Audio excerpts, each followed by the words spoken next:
sa side muna natin to. Inasinangkotsa ko lang yan. White meat yan, chicken yan. Iwas muna tayo sa mga red meats. Ayan siya. So, igisa natin ng onion. Ayan, may nakaligtas pa na bala. Ayan, igisa natin yung onion. Ayan pala, ayan. So, surprise kung ano niluluto. Malalaman mo pag sinundan mo yung video. Ayan siya. Ayoko mag-voice over. Kaya pag nagluluto, dal na lang ng dalda ako, diba? Ayoko mag-ano yung ating, So, tingnan natin yung onion. Then, next natin yung garlic. More garlic, mas masarap. Ayan, I love garlic. So, alam na natin, hindi tayo aswang. Ayan, ito nga muna, chopping board. Ano kaya ang lulutuin ko?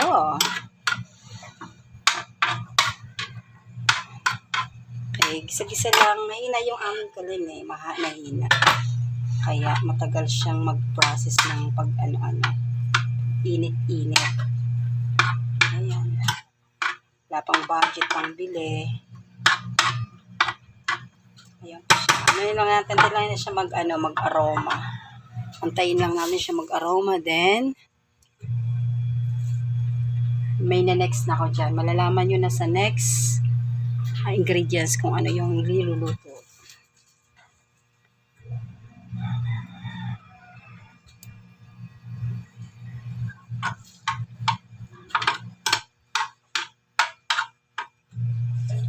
Grabe, ang tagal niya. Ang tagal uminit. Mainit na tong kawali ko, pero ayaw niya mag-react. Ayaw mag-react nitong mga tumutunog-tunog.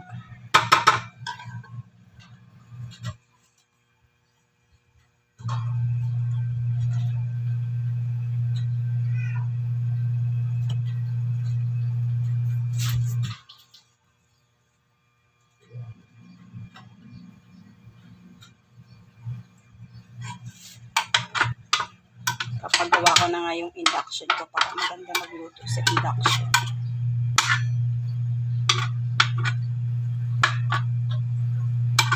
Ayan siya. Ganyan. May sounds na naonte. Katkatin ko lang po mga dumikit. Para hindi ako mahirapan mag-kiss-kiss mamaya. So, sobrang tagal niya mga guys. Ayan. Ang tagal niya guys. Ang tagal mag-transparent ng color ng garlic tsaka ng onion.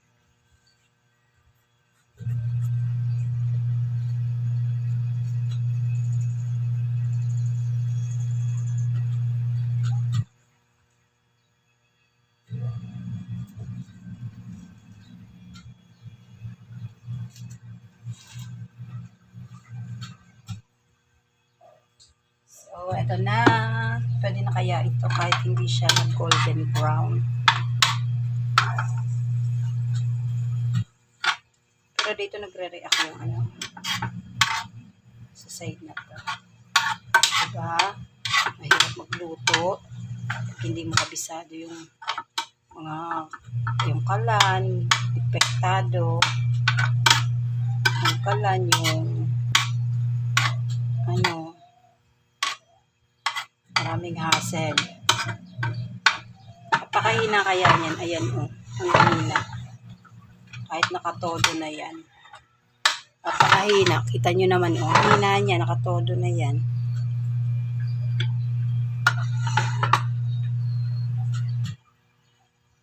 Kahit nakatodo na siya.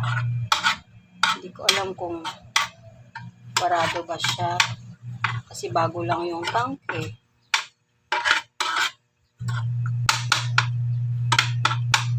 Tatagalan tayo dito magluto. Ayan, fast forward na lang natin mamaya. Ayan.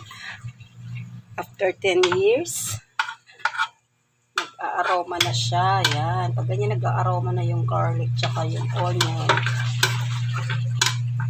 Yan, pwede na yan. Isunod ang susunod na ingredients. Ito na siya. Ito na siya. Charan! More sile. Alam niyo na ba kung anong niluluto ko?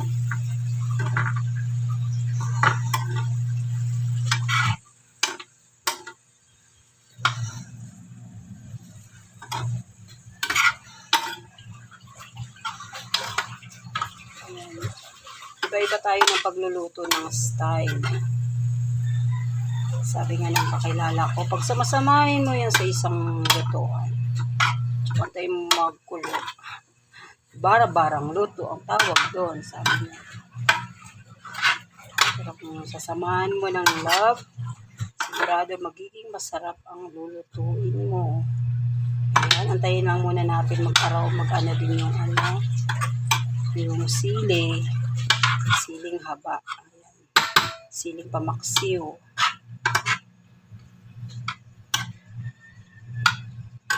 Ayan, mga pagkaing maanghang.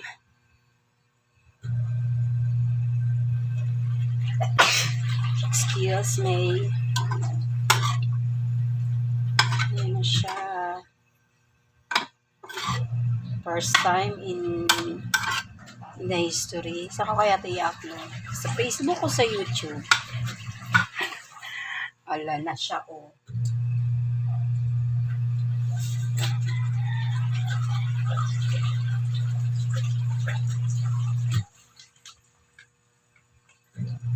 Ayan, next. Next natin na gagawin is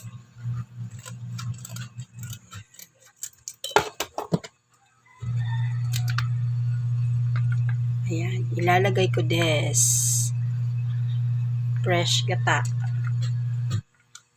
Akala ko kasi matatagalan ako bago magluto, kaya hindi ako bumili ng nakakayod sa palengke. Pero mas masarap yun.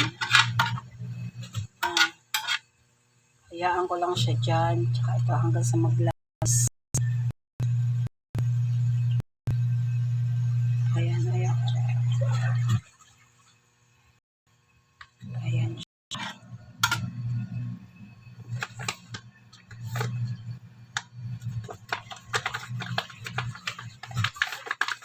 Sinutin natin kasi napakamahal ng mga gata-gata.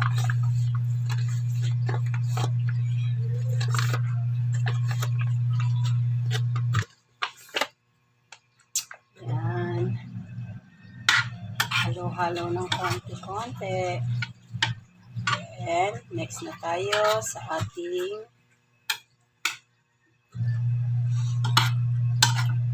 pag nag-upload ako nito, hindi ko lalagyan ng caption kung anong niluluto ko. Ayan na siya. Looks yummy na. Nalutuin natin yung gata. Lalagyan ko siya ng asa na yung paminta ko din eh.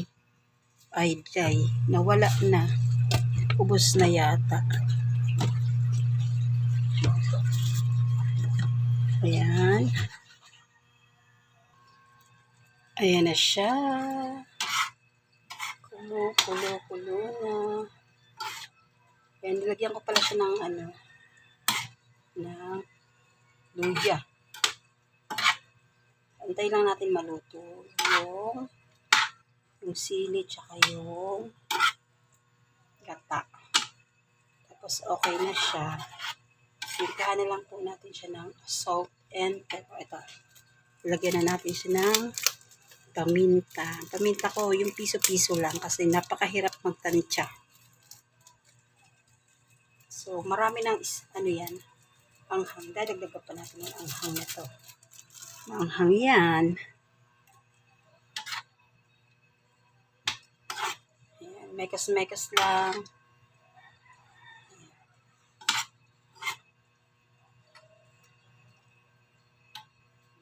Alam niyo na ba kung ano yung niluluto ko?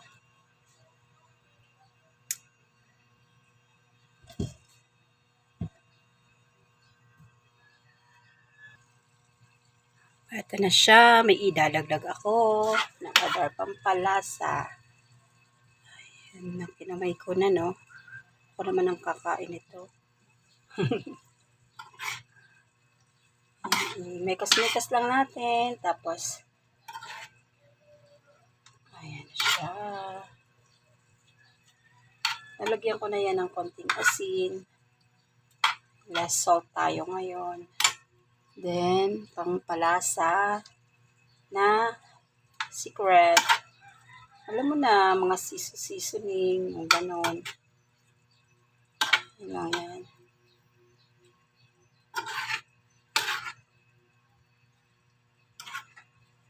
Yummy na siya, oh.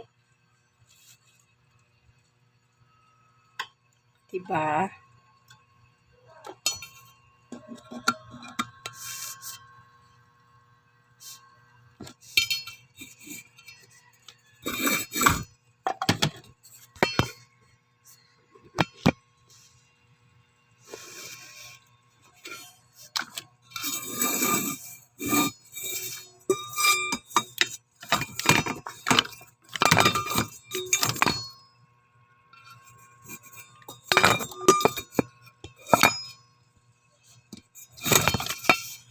Diba, ang hirap ng walang,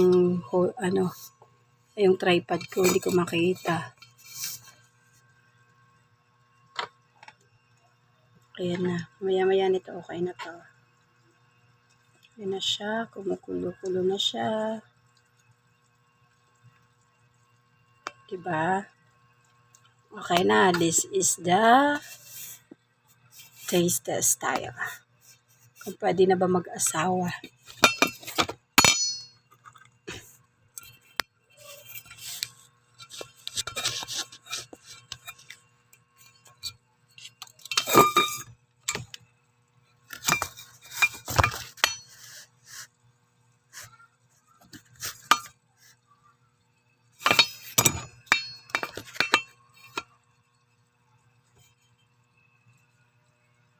So, kumukulo siya dyan.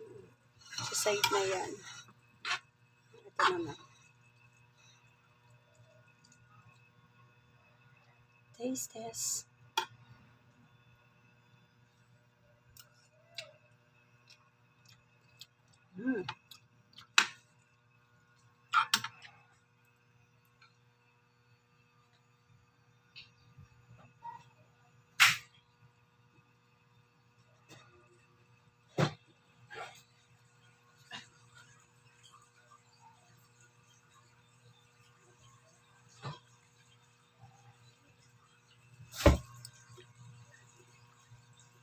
Lalagyan natin ng patis para mas more flavorful. Ayan o. Flavorful siya. Wait lang.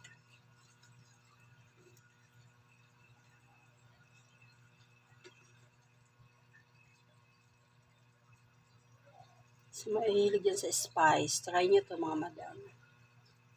Try nyo magluto. Ayan. 3 kutsarang malaki. Then, mikas-mikas na insan.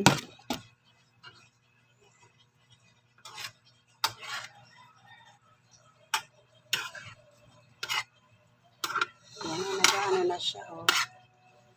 Naglalangis na yung gata. Para mas masarap yung gata ng fresh. Yung kinayod, yung piniga. Ayan, sarap niya. Yun na, amoy ko na. Diba? Yung effort na luto-luto. Ayan siya. Ayan yung itsura niya. Ayan siya, oh. Yun, yummy. Yummy, yummy, yummy. Ayan, salamat sa panonood.